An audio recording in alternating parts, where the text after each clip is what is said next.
So now we are going to study about virus. तो जो virus है वो बहुत ही इंटरेस्टिंग टॉपिक है और आप लोगों को नॉर्मली पता भी होगा वायरस के बारे में। नॉर्मल कोल्ड कफ जो होता है वो वायरस से ही होता है। कमेंट में बताना कि कौन सा वायरस जो कोल्ड और कफ करता है। चिकन पॉक्स भी होता है जो वायरस से होता है। तो सभी जानते हैं वायरस के बारे में। कोरोना वायरस भी गया था रिसेंटली, इसलिए मैक्सिमम लोगों को सबको पता ही है वायरस के बारे में। तो वायरस काफी इंटरेस्टिंग है और आर.एच. विटेकर ने अपनी 5 किंगडम क्लासिफिकेशन में वायरस को नहीं रखा। क्यों नहीं रखा वायरस को? क्योंकि ये नॉन लिविंग सब्सटेंस है, ट्रूली लिविंग सब्सटेंस नहीं है। ये जब बॉडी के बाहर है तब तक आपको कुछ हार्म नहीं करेगा, क्योंकि ये डेड है, डेड एंड लिविंग है, मतलब बिल्कुल ही डेड है, इसका कोई काम नहीं है, बस नॉर्मली है। तो जब तक ये बॉडी के बाहर है तब तक तो ये डेड है, ठीक है। लेकिन जैसे ही ये बॉडी के अंदर आता है वैसे ये लिविंग थिंग की तरह काम करता है। नॉन लिविंग थिंग है बॉडी के बाहर, लेकिन जैसे ही बॉडी के अंदर आया वैसे ये लिविंग ऑर्गेनिज्म बन जाता है और अपना काम करना शुरू कर देता है, ठीक है, एक्टिवेट कर देता है अपना काम। तो सबसे पहले देखते हैं जो वायरस है वो आर.एच. विटेकर की 5 किंगडम क्लासिफिकेशन में नहीं है। आर.एच. विटेकर ने अपनी 5 किंगडम क्लासिफिकेशन में क्यों नहीं डाला? उसका रीजन ये है कि जो वायरस होता है वो एक not a truly living substance,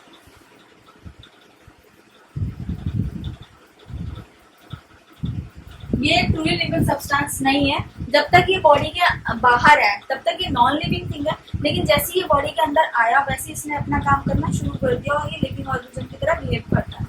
उसके साथ में आर.एच. विटेकर का एक और रीजन से नहीं डालता, क्योंकि ये एसेलुलर होता है, इसके अंदर सेल्स नहीं होते, ठीक है। वायरस के अंदर जब सेल ही नहीं है तो उसको किस कैटेगरी में डालेंगे, कौन सी किंगडम में डालेंगे? तो बिना सेल का तो नॉन लिविंग ही माना जाता है।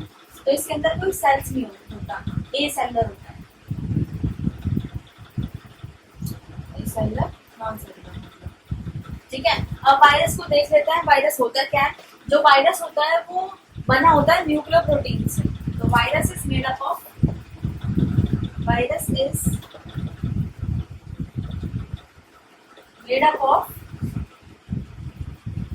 न्यूक्लियोप्रोटीन। न्यूक्लियोप्रोटीन नाम से ही आप समझ रहे हैं, तो इसको न्यूक्लियोप्रोटीन का मतलब एक तो न्यूक्लिक एसिड है, न्यूक्लियो मतलब न्यूक्लिक एसिड, और प्रोटीन है। न्यूक्लिक एसिड कौन कौन से होते हैं? डीएनए और आरएनए, आगे पढ़ेंगे शायद तुरंत में है हमारे चैप्टर। तो न्यूक्लिक एसिड होता है। न्यूक्लिक एसिड कौन कौन से होते हैं? DNA and RNA. DNA RNA और न्यूक्लिक एसिड और प्रोटीन से बना होता है। एक बार इसका स्ट्रक्चर को बता देती हूँ आपको कि यही बना देते हैं।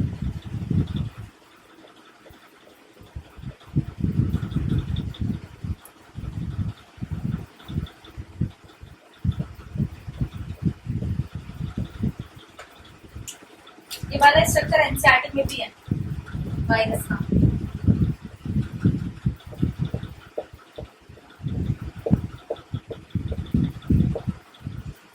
ठीक है, तो ये हो गया आपका न्यूक्लिक एसिड और ये हो गया प्रोटीन।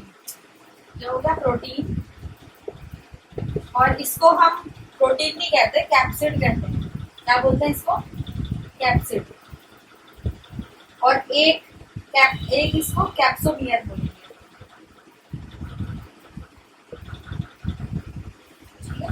और ये होता है न्यूक्लिक एसिड। न्यूक्लिक एसिड मतलब या तो डीएनए होगा या तो आरएनए होगा। याद रखना, कभी भी वायरस के अंदर दोनों एक साथ प्रेजेंट नहीं होते, या तो डीएनए होगा उसमें या तो आरएनए होगा, कभी भी दोनों एक साथ नहीं होते, ठीक है। न्यूक्लिक एसिड है ये डीएनए या फिर आरएनए, और प्रोटीन होता है। तो वायरस इसका बना होता है, ठीक है। अब जो वायरस है वो इनर्ट क्रिस्टलाइन सब्सटेंस है।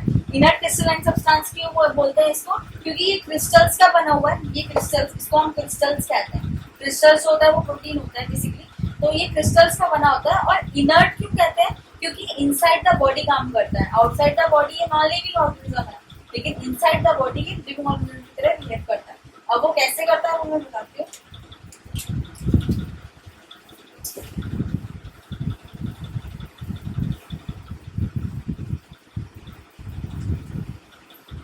तो जो वायरस है वो एक इनर्ट क्रिस्टलाइन सब्सटेंस है।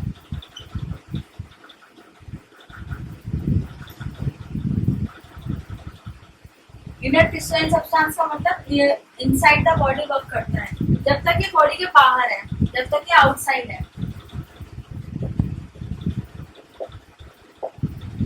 Outside the body it is non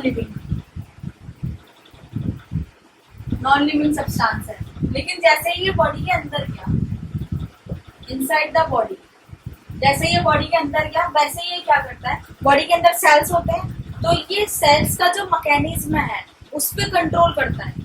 तो controls the mechanism of host cell, सारे सेल्स नहीं, होस्ट सेल मतलब जिसको इसने होस्ट बनाया है, जिस पर ये आकर अटैच हुआ है। तो जो ये होस्ट सेल्स होगा उसके मैकेनिज्म को कंट्रोल करेगा, और कंट्रोल करके क्या करेगा, जब इसने कंट्रोल कर लिया सेल के, तब ये सिंथेसाइज द प्रोटीन, तो जो इसका प्रोटीन पार्ट है उसको सिंथेसाइज करता है, उसको ताकत देगा। जैसे इसको ताकत देगा वैसे ही इसको बोलेगा कि भाई तू रेप्लिकेट हो, वैसे ही धीरे धीरे करके रेप्लिकेट मतलब बढ़ना शुरू कर देगा। 1 से 2, 2 से 4, 4 से 8 ऐसे रेप्लिकेशन करना शुरू कर देगा। और जैसे ही रेप्लिकेशन कुछ ज्यादा सीवियर हो गया, बहुत ज्यादा बढ़ गया, जैसे इसने आरएनए फैला दिया पूरी बॉडी में, रेप्लिकेट डीएनए इसका रेप्लिकेट हो जा रहा है, हमारा खत्म हो जा रहा है, उसका बढ़ता जा रहा है। तो वैसे ही हमारा जो इम्यून सिस्टम है उसको डिस्ट्रॉय कर देगा फुली। अब जो हमारे इम्यून सिस्टम है वो बहुत ही ज्यादा स्ट्रॉन्ग है, इतनी इजीली मतलब किसी भी चीज को नहीं करता। तो ये क्या करेगा, धीरे धीरे हमारे इम्यून सिस्टम है उसमें अपना कब्जा पाना शुरू कर देगा। हमारा इम्यून सिस्टम उससे लड़ना बंद कर देगा एक टाइम के बाद आके। जो हमारा इम्यून सिस्टम है वो बाहर के जितने भी जो फॉरेन बॉडीज होती है उससे क्या करता है, फाइट करता है। तो एक पॉइंट पर आके जब इसकी संख्या कुछ ज्यादा ही बढ़ जाएगी हमारी बॉडी के अंदर, वैसे ही हमारा इम्यून सिस्टम एक पॉइंट पर आकर इससे लड़ना बंद कर देगा, और ये कुछ ज्यादा ही फैल चुका होगा, सीवियर हो चुका होगा, फिर बचना बहुत मुश्किल होता है। इसीलिए वायरस जो होता है वो बहुत ही खतरनाक होता है, जानलेवा होता है। ठीक है, एंटीडोट भी वायरस का वायरस ही होता है, क्योंकि ये हमारे जो इम्यूनिटी होती है उस इम्यूनिटी को बढ़ा देता है, उससे लड़ना सिखा देता है। जो हेपेटाइटिस वायरस लगता है या बचपन में जो भी वायरस हमें लगते हैं वो वायरस को लड़ने के लिए ही लगते हैं। अब जब बच्चा पैदा होता है, मैं बताती हूँ, टॉपिक स्टॉप करते हैं। तो जब बच्चा पैदा होता है उस टाइम पे उसकी इम्यूनिटी बहुत ज्यादा बढ़ी हुई होती है, क्योंकि वो दूध पीता है माँ का। तो जब सबसे पहले वो दूध पीता है उसमें बहुत ज्यादा इम्यूनिटी होती है, तो स्टार्टिंग में वो दूध पीता है उसमें बहुत ज्यादा ही इम्यूनिटी होती है। तो वो धीरे धीरे मतलब उस टाइम पर उस बच्चे की इम्यूनिटी बहुत ज्यादा होती है। ठीक है, धीरे धीरे तो जब बच्चा पैदा होता है तो वो कोई भी वायरस जो होता है उससे लड़ सकती है बॉडी उस टाइम पर। तो जब हम हेपेटाइटिस देते हैं, हेपेटाइटिस वायरस के अंदर जब हेपेटाइटिस का जो इंजेक्शन देते हैं वायरस का, तो उसके अंदर वायरस ही होता है। कभी भी एंटीडोट नहीं दिया जाता वायरस को, वायरस ही डाला जाता है बॉडी के अंदर ताकि वो सीख जाए उस चीज से लड़ना। तो जब इम्यूनिटी ने एक बार उस चीज को टैकल कर लिया, जब हेपेटाइटिस का इंजेक्शन लगा, मतलब इतना नहीं देते, सीवियर नहीं देते, बिल्कुल माइल्ड देते हैं, ताकि एक बार उस चीज से कोई लड़ जाए तो वो फ्यूचर में उस चीज को टैकल कर ले। हमारी इम्यूनिटी को जब हम बड़े होंगे, कभी मान लो हेपेटाइटिस का वायरस हमारे अंदर गया, हमें पता नहीं चला, तो जब हमारी इम्यूनिटी होगी वो उस चीज को पता होगा कि यार इम्यूनिटी के पास बहुत ही ज्यादा मेमोरी होती है, तो उसे पता होता है कि एक बार ये हमारी बॉडी के अंदर आ चुका है तो दूसरी बार भी ये उस चीज से लड़ लेता है। ठीक है, तो ये करता है वायरस। लेकिन अगर एक टाइम पर ये बहुत ज्यादा सीवियर हो गया, बहुत ज्यादा हो गया, बढ़ गया हमारी बॉडी को, तो इम्यूनिटी एक पॉइंट पर आके इससे लड़ना बंद कर देती है और ये हमारी बॉडी में फैल जाता है। अब एक को तो मार देगी, एक सेल को, एक होस्ट सेल इसने पकड़ लिया, उससे रेप्लिकेट करना इसने शुरू कर दिया। अब जैसे इसने होस्ट सेल को पकड़ा, रेप्लिकेट करने से पहले ही हमारी बॉडी में उस होस्ट सेल को मार दिया उसे। ठीक है, और इम्यूनिटी में मेमोरी बना दी। तो जब सेकंड टाइम वो चीज आएगी तो सेकंड टाइम भी वो उसी सेल को मार देगा, डिस्ट्रॉय कर देगी इम्यूनिटी। लेकिन जब ये हमारी इम्यूनिटी धीरे धीरे वीक होती रहती है, तो एक पॉइंट पर आके, तो जब ये कुछ ज्यादा सीवियर हो जाएगा या फिर हमारी बॉडी को नहीं पता होगा इससे लड़ना कैसे, तो ये रेप्लिकेट करेगा। तो अब ये चला गया बॉडी के अंदर गया, होस्ट सेल पकड़ लिया इसने एक सेल, और प्रोटीन उसने क्या करा, सिंथेसाइज करना शुरू कर दिया प्रोटीन को। अब प्रोटीन को सिंथेसाइज करना शुरू कर दिया तो प्रोटीन के पास पावर आ गई बहुत ज्यादा, और इसने इससे बोला कि भाई तू रेप्लिकेट होना शुरू कर दे, अपना काम करना शुरू कर दे। तो then starts the replication of DNA या फिर आरएनए, न्यूक्लिक एसिड का रेप्लिकेशन करना शुरू कर देगा। इसीलिए हम इसको इनर्ट क्रिस्टलाइन सब्सटेंस कहते हैं, क्योंकि जब तक ये बॉडी के बाहर है तब तक ये नॉन लिविंग सब्सटेंस है। जैसे ये बॉडी के अंदर गया बस इसने अपना काम करना शुरू कर दिया, एक होस्ट सेल पकड़ लिया इसने, उसका मशीनरी पकड़ ली, उससे ये सिंथेसाइज करेगा प्रोटीन को और प्रोटीन बोलेगा कि तू रेप्लिकेट हो और बढ़ना शुरू कर दे। ठीक है। अब वायरस नाम डिस्कवर किसने किया था? मैंने शायद इंट्रो में बताया था वायरस नाम किसने डिस्कवर किया था।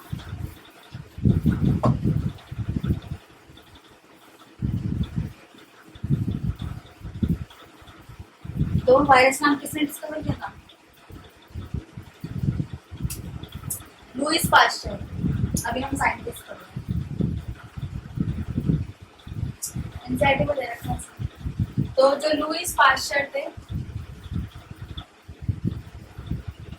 Discover the name of virus. ठीक है। नेक्स्ट कौन से आए थे? लुईस पास्चर ने डिस्कवर कर दिया नाम वायरस का नाम। Then D Ivanovsky, David J Ivanovsky. David J Ivanovsky है, उन्होंने बताया कि एक वायरस ऐसा है जो कि डिजीज करता है। सबसे पहले उन्होंने डिजीज वाला वायरस देखा कि ये डिजीज कर रहा है प्लांट्स को, तो वो कौन सा था? टोबैको मॉसेक वायरस का। ये फिगर भी उसका है, एनसीईआरटी में ये फिगर दे रखा है, वो टोबैको मॉसेक वायरस का ही है।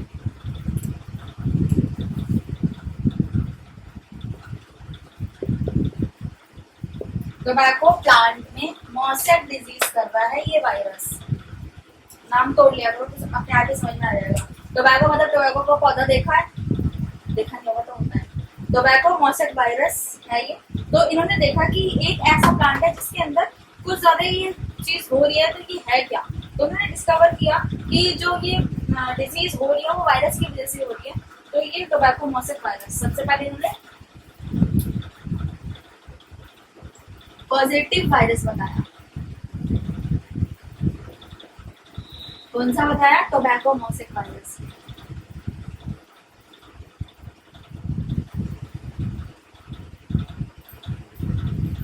उसके बाद कौन है साइंटिस्ट?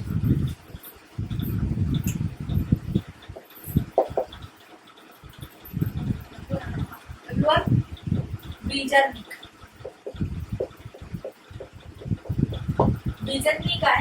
अब इन्होंने क्या बोला था?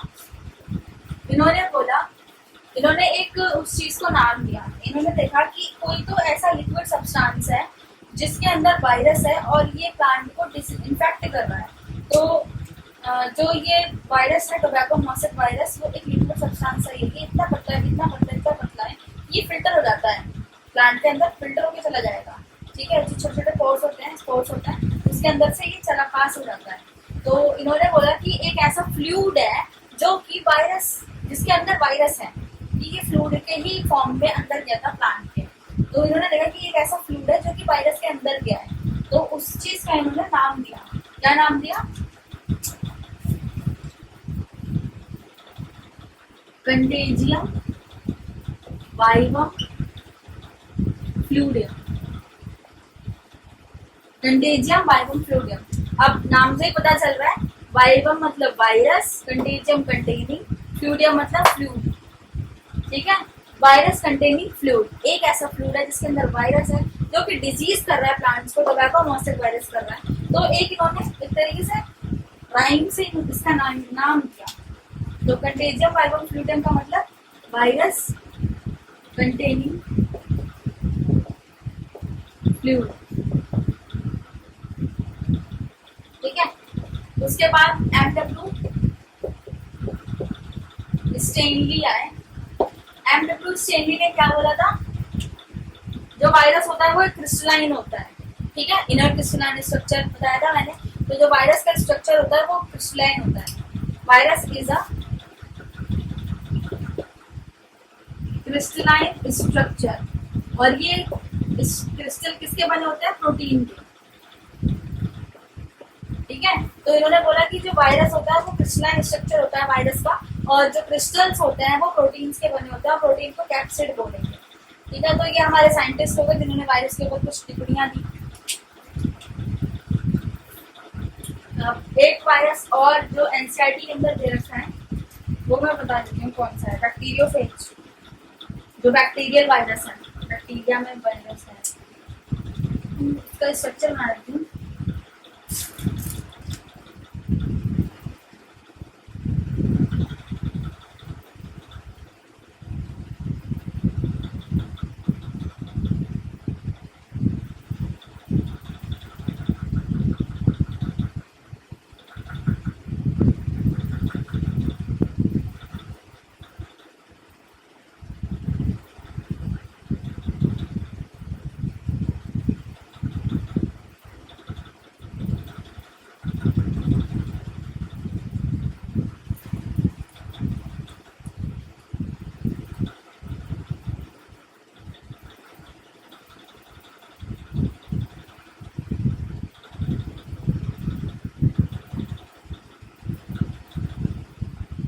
इस टाइप का ही है,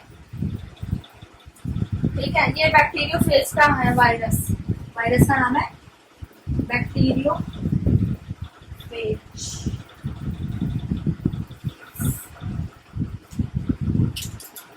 तो ये वायरस है हमारा बैक्टीरियोफेज का। ये हो गया इसका हेड, ये हो गया इसका नेक, ये हो गया इसकी टेल, और ये होती है प्लेट। तो ये बैक्टीरियोफेज का वायरस है, ठीक है, जो कि बैक्टीरिया में होता है।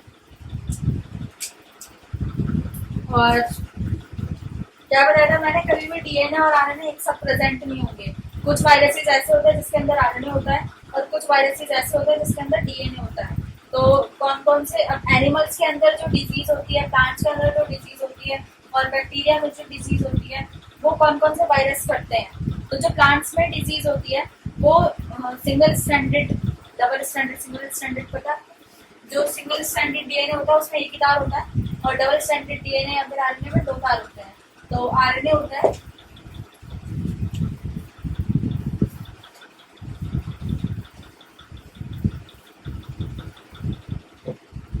तो जो वायरस प्लांट्स में डिजीज करता है वो सिंगल स्टैंडर्ड आरएनए होता है, उसमें बस एक ही आरएनए होगा, एक ही स्टैंडर्ड आरएनए होगा। वैसे स्ट्रक्चर डीएनए और आरएनए का ऐसे ऐसे ऐसे हेलिकल स्ट्रक्चर होता है ना, जो वैसा होता है। लेकिन जो प्लांट के अंदर वायरस करता है, डिजीज करता है, वो सिंगल स्टैंडर्ड आरएनए होता है। जो एनिमल्स के अंदर डिजीज करता है वो एसएस आरएनए भी होता है, और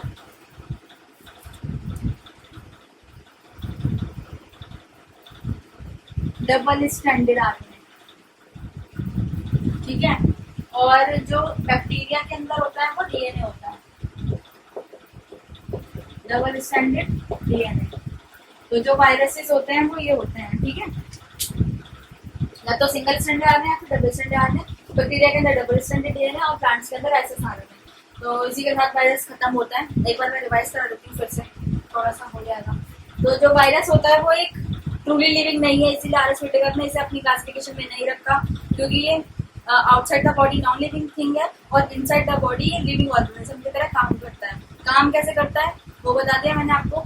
तो जो काम करता है वो अपना होस्ट सेल के अंदर गया, सेल के अंदर जैसे ही गया, जैसे ही बॉडी के अंदर एंटर करा, इसने एक सेल पकड़ा, होस्ट सेल पकड़ा। उस होस्ट सेल के अंदर इसने प्रोटीन, जो उसका जो सेल था उसके मैकेनिज्म के अंदर अपना पूरा कंट्रोल पा लिया। जैसे ही उसके अंदर पूरा कंट्रोल आ गया इसका वायरस का, वैसे ही ये अपने प्रोटीन को सिंथेसाइज करना शुरू कर देगा, उसको खाना पीना देना शुरू कर देगा। जब इसने उसको खाना पीना देना शुरू कर दिया तो प्रोटीन आरएनए से बोलेगा कि तू रेप्लिकेट कर। तो वो रेप्लिकेट वहां से शुरू होता है, रेप्लिकेशन ऑफ डीएनए या फिर आरएनए। जो भी वायरस है जिसके अंदर जो भी है आरएनए या डीएनए है, उसको रेप्लिकेट करना शुरू कर देगा। जैसे ये रेप्लिकेट करना शुरू कर देगा वैसे ही हमारे इम्यून सिस्टम को धीरे धीरे खराब करना शुरू कर देगा। इसलिए जो वायरस है वो बहुत ही ज्यादा खतरनाक होता है, ठीक है। अब वायरस के अंदर क्या होता है, किस चीज का स्ट्रक्चर होता है, न्यूक्लियर प्रोटीन होता है, या तो न्यूक्लिक एसिड होता है और प्रोटीन होता है, दो चीजें होती हैं। अब न्यूक्लिक एसिड में डीएनए होगा या आरएनए होगा, या तो डीएनए होगा उसमें या तो आरएनए होगा, क्योंकि दोनों चीज एक वायरस के अंदर दोनों चीज प्रेजेंट नहीं होती एक साथ, ठीक है। तो जो प्लांट्स होते हैं उसके अंदर सिंगल स्टैंडर्ड आरएनए होता है। एनिमल्स होते हैं, जिस एनिमल्स में जो वायरस डिजीज करते हैं वो सिंगल स्टैंडर्ड या फिर डबल स्टैंडर्ड आरएनए होगा। और बैक्टीरिया के अंदर जो डिजीज करते हैं वो डबल स्टैंडर्ड डीएनए होता है। एनिमल्स के अंदर हम भी आते हैं, ठीक है, ह्यूमंस आर एनिमल्स। तो हो गया। और साइंटिस्ट देख लेते हैं। जो साइंटिस्ट से सबसे पहले लुईस पास्चर आए थे। लुईस पास्चर ने वायरस का नाम डिस्कवर किया था, ठीक है। नेक्स्ट दूसरे साइंटिस्ट कौन से आए थे? इवानोस्की। इवानोस्की ने क्या बोला था कि कोई वायरस ऐसा भी है जो डिजीज कर रहा है, ठीक है। उसी का ही तीसरा नाम विजर्निक ने दे दिया था। विजर्निक ने क्या बोला था कि कंटेजियम वायरल फ्लूइड, एक ऐसा फ्लूइड है जो कि वायरस कंटेनिंग है और हार्म कर रहा है प्लांट्स को, तो वो विजर्निक ने बोला था। और नेक्स्ट आते हैं स्टेनली। स्टेनली ने क्या बोला था कि जो वायरस है वो एक क्रिस्टलाइन सब्सटेंस है, इनर क्रिस्टलाइन सब्सटेंस है, बॉडी के अंदर जाके एक्टिवेट होता है और काम करता है। क्रिस्टल जो होता है वो प्रोटीन का बना होता है। प्रोटीन जो होता है उसको हम कैप्सिड बोलेंगे, फिर कैप्सुलेट एक को बोलेंगे। और ये बैक्टीरियोफेज का वायरस है, बैक्टीरिया का वायरस है ये, ठीक है। ये दो वायरस हैं जो एनसीईआरटी में दे रखे हैं, ठीक है। और जो वायरसेस डिजीज कॉजिंग वायरसेस होते हैं वो कौन कौन से वायरस हैं, मतलब कौन कौन सी वायरल डिजीज हमने आज तक देखी है? हर्ब्स देखी है एक तो, ठीक है, प्लांट्स में होती है, हर्ब्स होगी। और एनिमल्स में या फिर ह्यूमंस में सबसे ज्यादा कॉमन डिजीज कौन सी होती है जो वायरस करते हैं? सबसे ज्यादा famous disease HIV AIDS. HIV वायरस है, एड्स डिजीज है, ठीक है। और कौन सी हो गई? चिकन पॉक्स,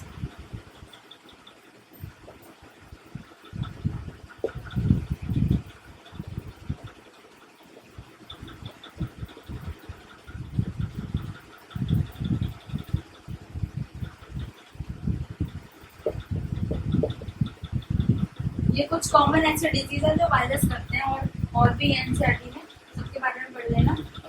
ये डिजीजेज होती हैं जो वायरल डिजीजेज होती है।